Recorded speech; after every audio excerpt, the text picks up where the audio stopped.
Hey everyone, Andrew here, and today we are cooking with Drew. We are going to make a chuck roast, and we're going to make it in the slow cooker. It's your first time here. Hey, thank you for stopping by. Make sure you subscribe, check out our other videos. If you like the video and you're getting some great information, go ahead and smash that like button for us. Put any comments down below what you'd like to see. And again, this is kind of a not complicated, but a longer process, but the results are going to be delicious. This is something because, you know, it's a fall day now. It's getting a little colder outside. You put this in, the whole house is going to smell this great, great smell. It's like a home cooking comfort kind of meal. So what we're going to do to start with is simply, again, we got ourselves a chuck roast here. This is about a 2.5 pound chuck roast. Okay, and I'm just going to lightly flour that, a little flour on the top of it. I'm going to put a little flour on the bottom side of it too.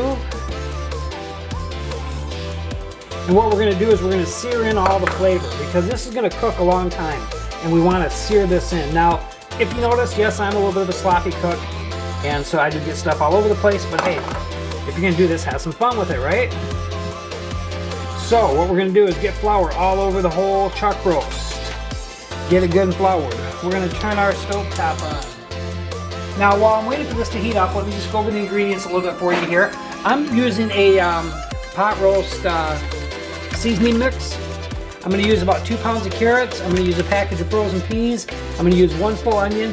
And I'm probably going to use about 2.5 pounds of potatoes. It's a 5-pound bag. I'll probably use about half of it. Those are going to go in second. I'm going to cook this for about 2 hours first to get it started because I want this to be nice and tender and juicy. So what we're going to do is we're going to take some olive oil. We're going to heat this pan pretty high. I've got this on probably medium high right now. We're going to get a fair amount of olive oil in there. Now I'm going to start my fan up here and it's going to make a little bit more noise, but I'm going to want the fan in there because this is going to smoke a little bit. We're going to put this up on high. And again, you want that to sizzle. You want to have some good flour in there. And what you're doing here, now you could season it at this point too. You might want to throw a little salt and pepper right on there at the top here. Because remember, this is going to slow cook for a total of about 6 hours.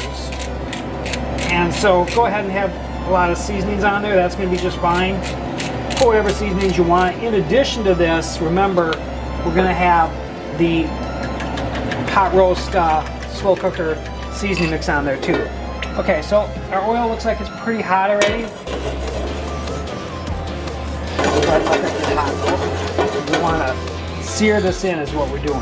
What we're going to do is we're going to sear about 2 minutes on each side, and then in addition to that, we're going to sear the sides of it as well because this is about probably about a 2.5 inch chuck roast. So you're going to want to sear it all around. So we got some good flour on there. Now we're going to take this here, and you can see it started sizzling right away in there.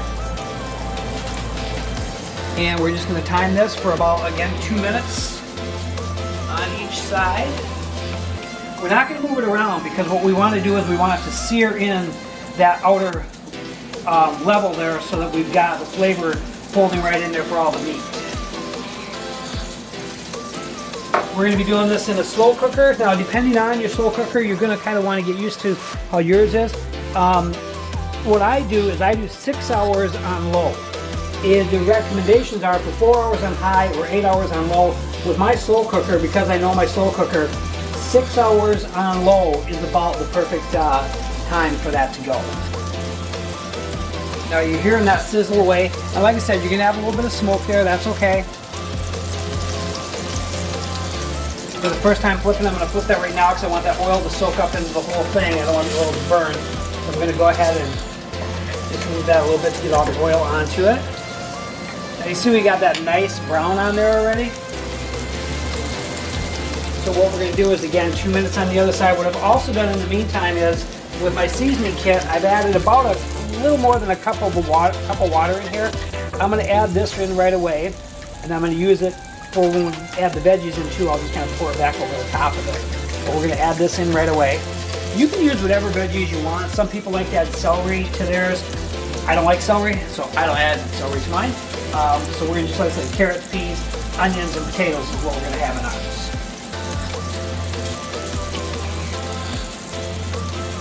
And So again, we're sizzling this right now. The other thing I'm going to do is I'm going to get the sides, because if you look here, this is pretty thick.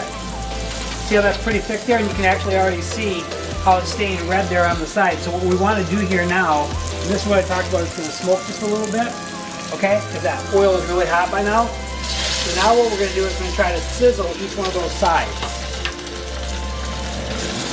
You can hear it sizzle. So we're going to sizzle those sides so that we're getting the flavors in there too. So you notice how I seared each side there so far?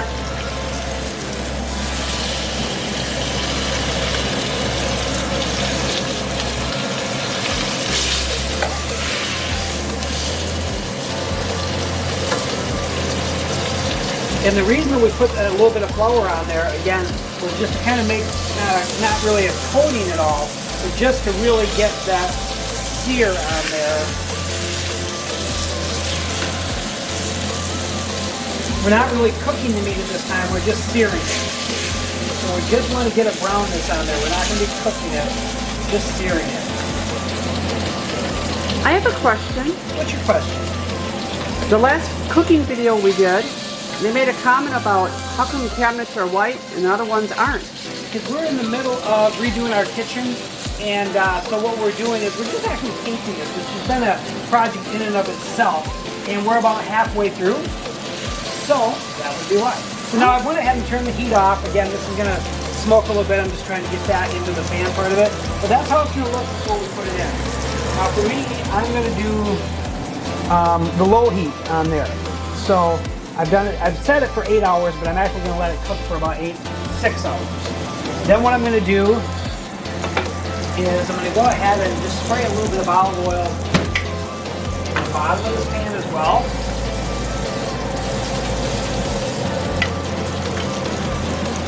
Then I'm going to take this nice looking piece of meat here and go ahead and listen to that. Oh, that is a good piece of meat. This is going to be good. As I say, you're going to love my meat. Go ahead and put that in there. Now, what I'm going to do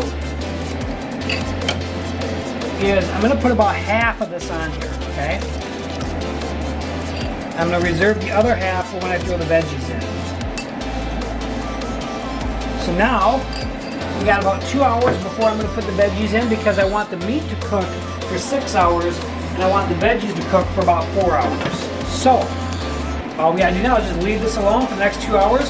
We'll come back, I'll show you how we're going to cut up the vegetables, clean the vegetables up, put those in there, and we're going to have a great chuck roast. Okay everyone, so it's been about 2 hours now, and about an hour into it, what I did was I went and chopped up the onion. And I like to just let that onion for about an hour sit right on the top of that.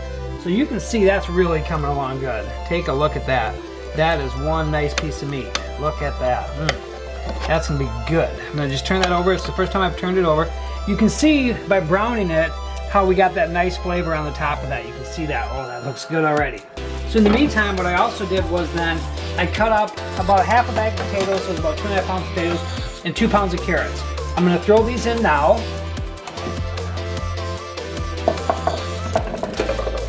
Oh, yeah. Now remember, I saved a little bit of the sauce packet when I first started it up. So I have that now. And what I'm going to do is put that on the top of here. Okay. It's going to be good. So this is going to go for about 4 hours yet. We're just going to let all them flavors get together. It's going to go for about 4 hours. When we're about an hour from being done, what I'll do is I'll take the frozen peas, just run them under some warm water so they're actually thawed a little bit, because those don't really need to cook. And we'll put them in when there's about an hour left so that they kind of get all the flavors of that in there too. This is a great meal.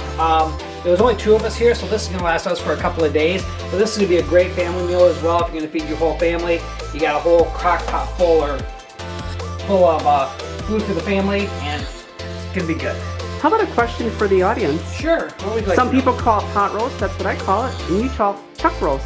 What's the difference? So the chuck roast is just from where it comes from in the cow, and then they just call it a pot roast because you generally make it in a pot. Ah, Yeah. very nice. Earth shattering, right? Okay, so it's been about 6 hours now. About an hour ago, I put in some frozen peas. I put a bag of frozen peas that I just ran under some warm water. Put that in there. Remember the onions we put in after about an hour. We put the carrots and the potatoes in about a total of 4 hours ago, and this really looks good. Now, one of the things about this chuck roast here is, you know, you just gotta have a little bit of patience because it's so good you want to try it right away, but this is really good. Like I said before, if it's your first time here, thank you for stopping by. Please subscribe to our channel, and if you like what you see, give us a like. Look at that. Oh, here's some taters, some onions, some carrots, and oh, is that good? Look at that. Throw a couple of taters up there now. I'll show you exactly what this meat looks like under here. And the great thing about this is it's even better the next day. Oh, you look at that. It's just falling apart. Look at that. Oh, that's going to be good. Don't you wish you were here to have some of this with us? Hey, as always, like I said, thanks for stopping by. Like, comment, and subscribe. We appreciate it. And tell us what else you'd like to see in the comments.